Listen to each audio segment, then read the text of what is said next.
अस्सलाम वालेकुम फ्रेंड्स, कैसे हैं आप सब।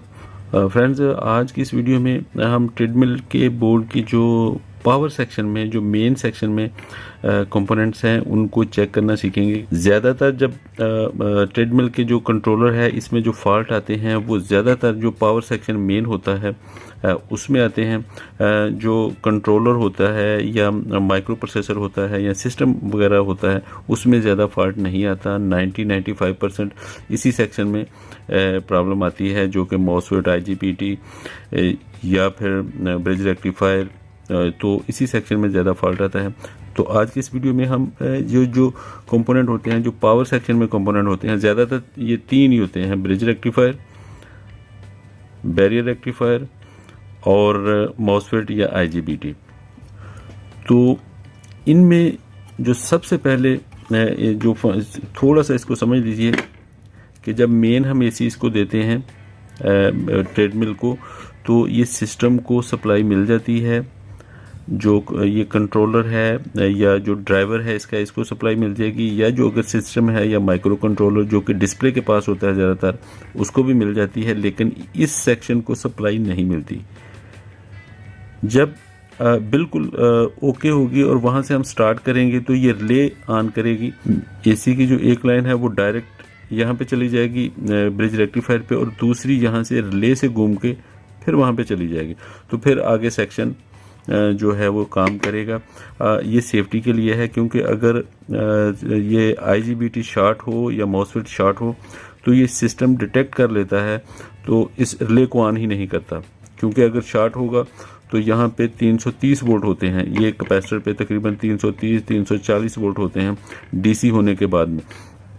तो उससे फिर, और मोटर जो है वो ज़्यादातर 160 या 180 वोल्ट की होती है, तो मोटर बहुत ज़्यादा स्पीड के साथ चलना शुरू कर देगी और इससे कोई एक्सीडेंट भी हो सकता है। इसलिए जब तक ये मॉसफेट ठीक है, और जब ये मॉसफेट ठीक होगा तो उसके बाद ये रिले ऑन होगी और आगे जो मोटर है वो चलेगी। लेकिन वो कैसे टेस्ट करता है, इसको कैसे पता चलता है कि ये मॉसफेट ख़राब है या सही है? इसके लिए इन्होंने क्या किया है कि यहाँ पे एक रजिस्टर लगाई है। ये रजिस्टर है, ये देखिए 15K की रजिस्टर है। ये मेन AC पे लगी होती है, और यहाँ से ये जो रिले है, रिले के साथ में लगी होती है। यहाँ पे देखिए, यहाँ पे इसके साथ लग के, तो यहाँ से उसका सर्किट अंदर इस कैपेसिटर पे आ जाएगा। तो उससे कैपेसिटर पे कुछ वोल्टेज रहेंगे, मतलब ये 60-70 वोल्ट इस पे रहते हैं। और उन्हीं वोल्टेज को जब ये 60-70 वोल्ट रहेंगे और सिस्टम से जो मॉसफेट या IGBT है इसको ड्राइवर जो है उसने ऑन नहीं किया, तो यहाँ पे वोल्टेज रहेंगे। वो वोल्टेज यहाँ मोटर से घूम के भी आएंगे और इस पे रहेंगे वोल्टेज। तो जब सिस्टम डिटेक्ट करेगा कि हाँ इस पे वोल्टेज हैं, 60 या 70 वोल्ट इस पे हैं, तो उसके बाद वो फिर वो ऑन करेगा। और अगर वोल्टेज नहीं है तो इसका मतलब है कि वो वोल्टेज ये इससे गुजर के डायरेक्ट गुजर गए हैं, बगैर ड्राइवर के ऑन हुए। ये शॉर्ट है तो इसलिए वोल्टेज मोटर को चले जाएंगे। तो ये रजिस्टर बहुत थोड़े, यानी मिली एम्पेयर कुछ देती है, जिससे मोटर के जो अंदर से जब घूम के आएंगे तो शॉर्ट हो जाएंगे। तो यहाँ पे वोल्टेज नहीं होंगे। जब वोल्टेज नहीं होंगे तो रिले को ऑन नहीं करेगा सिस्टम। इसलिए जो सबसे पहला टेस्ट होता है कि इसको पावर लगा के मेन AC दे के हम कैपेसिटर पे वोल्टेज चेक करते हैं। अगर इसमें 50 से 60 वोल्ट हैं तो इसका मतलब है कि ये मॉसफेट या IGBT शॉर्ट नहीं है। कम से कम ख़राब हो सकता है, कोई और भी वजह हो सकती है, लेकिन शॉर्ट नहीं है। तो यहाँ पे वोल्ट रुके रहते हैं। उसके बाद जब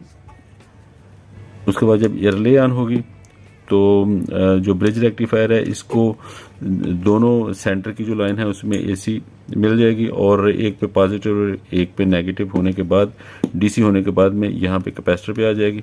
और कैपेसिटर से यहाँ पे देखिए ये पॉजिटिव हो गई, ये पॉजिटिव डायरेक्ट मोटर पे चली गई है। DC M+ लिखा हुआ मोटर पे चली गई है। मोटर से घूम के वापस यहाँ पे आएगी और ड्रेन पे आ जाएगी, मॉसफेट के ड्रेन पे आएगी, और इसका सोर्स जो है वो नेगेटिव से साथ कनेक्टेड है, तो इससे ये स्पीड कंट्रोल करेगा। ये जो बैरियर रेक्टिफायर है या कॉमन कैथोड रेक्टिफायर है, जिसकी 3 लेग होती हैं, इसमें 2 रेक्टिफायर्स होते हैं, शॉर्ट की टाइप होती है। ये इसका मोटर के साथ चलने या ना चलने के साथ इसका कोई तल्लुक नहीं होता। ये सिर्फ सेफ्टी के लिए होता है कि जब मोटर चल रही होती है, आपको पता है ये DC मोटर जब चलती है और अगर हम उसको सप्लाई दें तो वो घूमती है, और अगर हम उसको घुमाएं तो वो वोल्टेज जनरेट करती है। या कोई भी दूसरी भी मोटर जब होती है जो इंडक्टिव लोड होता है, जब उसमें से पावर को हम रिमूव कर देते हैं तो जो मैग्नेटिक फ्लक्स होता है वो वापस बैक वोल्टेज देता है। तो उन वोल्टेज से किसी दूसरे कंपोनेंट को नुकसान नहीं पहुंचना चाहिए, इसलिए ये लगाया जाता है। तो ये उस जो वोल्टेज उस मोटर से आते हैं उनको डिफ्यूज़ कर देता है। ये प्रोटेक्शन के लिए होता है, ये ज़्यादातर ख़राब नहीं होता। ज़्यादातर IGBT या मॉसफेट ख़राब होता है। कुछ केसेस में कभी कभी ये ब्रिज रेक्टिफायर भी ख़राब होता है। ब्रिज रेक्टिफायर ख़राब होने का ये इससे भी पता चल जाता है, ये ज़्यादातर शॉर्ट होता है। जब हम ऑन करते हैं, बटन को ऑन करते हैं, स्टार्ट प्रेस करते हैं, तो जब रिले इसको सप्लाई देती है तो ये शॉर्ट होता है, तो यहाँ से फ्यूज़ जल जाएगा पीछे, जो भी जहाँ पे भी फ्यूज़ होगा फ्यूज़ उड़ जाएगा, उसी वक्त फ्यूज़ जल जाएगा। तो इसका मतलब है कि ब्रिज रेक्टिफायर ख़राब है। तो आज हम ये इन तीनों कंपोनेंट को, जो मेन पावर सेक्शन है, ये लो वोल्टेज है सारा, ये इसका ड्राइवर है, और दूसरा सिस्टम है, ये इसके 15 वोल्ट 12 वोल्ट है, और सिस्टम को जाने के लिए सप्लाई है, और रिले को ऑन करने के लिए है। ये ज़्यादातर ख़राब नहीं होते। 90% जो ये तीनों कंपोनेंट हैं यही ख़राब होते हैं। कभी कभी कैपेसिटर भी वीक हो जाता है, जिससे जो मोटर की स्पीड है वो ठीक नहीं रहती, बहुत लो पावर पे आ जाती है। तो ये चारों कंपोनेंट हैं जो पावर सेक्शन में है या आउटपुट सेक्शन में है मोटर के लिए। तो इनको टेस्ट करना हम सीखेंगे। ये देखिए, ये ब्रिज रेक्टिफायर है। शेप इसकी कुछ भी हो सकती है, डिफरेंट भी हो सकती है। उसके बाद ये जो है ये बैरियर रेक्टिफायर है, शॉर्ट की रेक्टिफायर है। यहाँ पे आप देख सकते हैं इसको, दो रेक्टिफायर बने हुए हैं, एनोड कैथोड, एनोड और कैथोड। कैथोड इनका कॉमन होता है, और जो एनोड है वो एक एनोड, एक डायोड का ये एनोड, एक डायोड का ये एनोड, तो ये होता है। उसके बाद जो मॉसफेट है या IGBT है, मॉसफेट का आपको पता है कि जो गेट, ड्रेन और सोर्स होता है, और जो IGBT है उसका गेट, कलेक्टर और एमिटर होता है।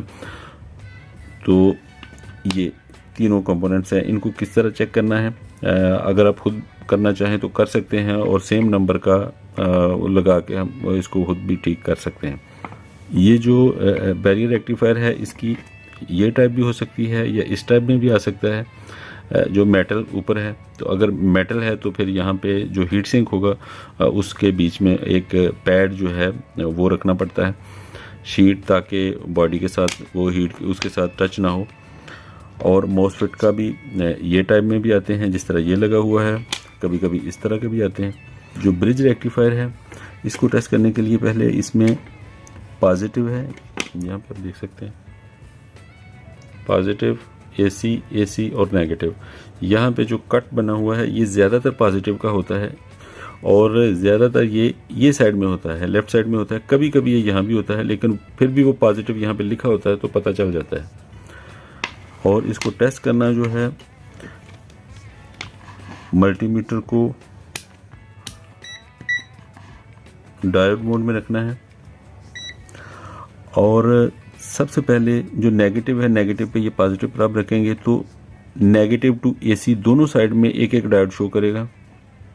ये देखिए, दूसरा AC, इस पे भी एक डायोड शो करेगा। रिवर्स इसमें कोई वैल्यू शो नहीं करेगा। अगर कुछ रीडिंग दे रहा है या शॉर्ट है तो ये ख़राब होगा। उसके बाद दोनों AC से फिर पॉजिटिव को एक डायोड आगे लगे, दो डायोड लगे हुए हैं, ठीक है। दूसरा AC, तो ये 4 डायोड हो गए, इसमें 4 डायोड होते हैं। रिवर्स देखेंगे तो कोई वैल्यू शो नहीं करनी चाहिए, इसको कोई रीडिंग नहीं देगा, ठीक है, यहाँ भी कोई नहीं देगा। तो ये ब्रिज रेक्टिफायर ठीक है। कहीं पे भी अगर रिवर्स में रीडिंग मिलती है या अगर फॉरवर्ड में जो वैल्यू है वो बहुत कम आ रही है तो ख़राब होता है। ये ब्रिज रेक्टिफायर हो गया। उसके बाद में ये जो है बैरियर रेक्टिफायर है, ये इसमें 2 डायोड होते हैं, बस ये समझना है, कोई ज़्यादा कॉम्प्लिकेटेड नहीं है। एक का एनोड ये है, दूसरे का एक का एनोड ये है, और ये इसका कैथोड है। ये देखिए, रिवर्स कोई वैल्यू शो नहीं करेगा। दूसरी तरफ का जो डायोड है वो भी हमें, ये देखें, रिवर्स कोई वैल्यू शो नहीं करेगा। और जो एनोड है दोनों ये आपस में भी कोई वैल्यू शो नहीं करेंगे।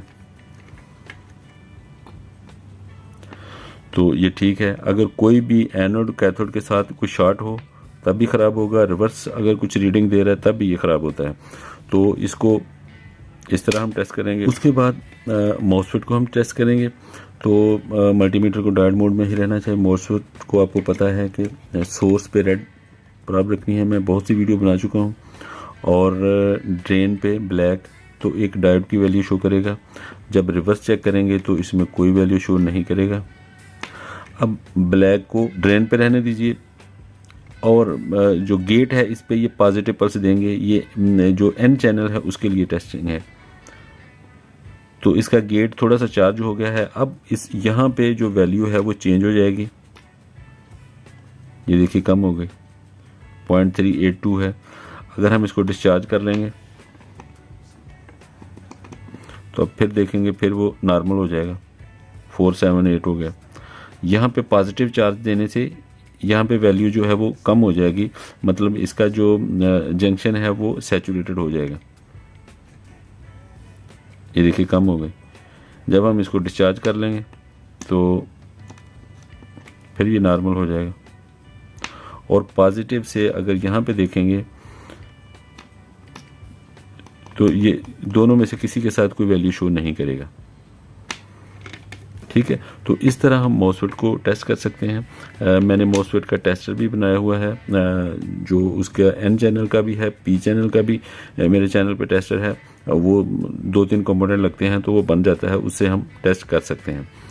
तो फ्रेंड्स, इस तरह हम ये जो तीनों कंपोनेंट हैं इनको टेस्ट कर सकते हैं। तो अहम चीज़ है कि इनको रिमूव करके टेस्ट करें, क्योंकि ये एक दूसरे के साथ जुड़े होते हैं और कुछ दूसरे कंपोनेंट भी साथ होते हैं, तो फिर जो रीडिंग है वो थोड़ी रॉन्ग हो सकती है। इसलिए इनको बाहर निकाल के तभी चेक करना चाहिए। कैपेसिटर जो है इसको भी बाहर निकाल के चेक करना चाहिए।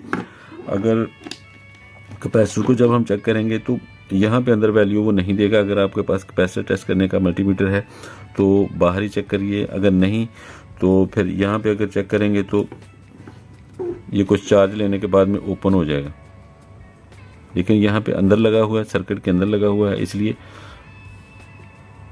ये देखिए ये ओपन हो गया। और इस साइड में क्योंकि दूसरे कंपोनेंट लगे हुए हैं तो उनमें से फिर ये रेजिस्टेंस शो कर रहा है। तो इस तरह हम इसको भी रिमूव करके टेस्ट कर सकते हैं। तो फ्रेंड्स, ये थी आज की वीडियो। मैं उम्मीद करता हूँ कि वीडियो आपको अच्छी लगेगी। अगर वीडियो अच्छी लगे तो लाइक कर दीजिए, और चैनल पे अगर नए हैं तो चैनल को सब्सक्राइब कर दीजिए। बहुत जल्दी मिलते हैं किसी दूसरी वीडियो के साथ, तब तक के लिए अल्लाह हाफिज़।